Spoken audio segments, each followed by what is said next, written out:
した。手も足も疲れました。体も中も大きくなりました。背が高くて声が綺麗です。髪を触ってもいいです。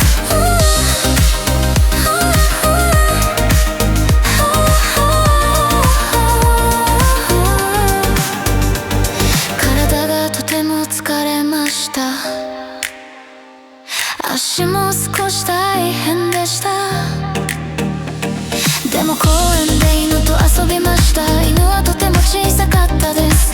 一緒に走って楽しかったです。今日はどうでしたか？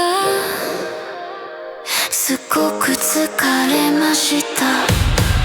手も足も疲れました。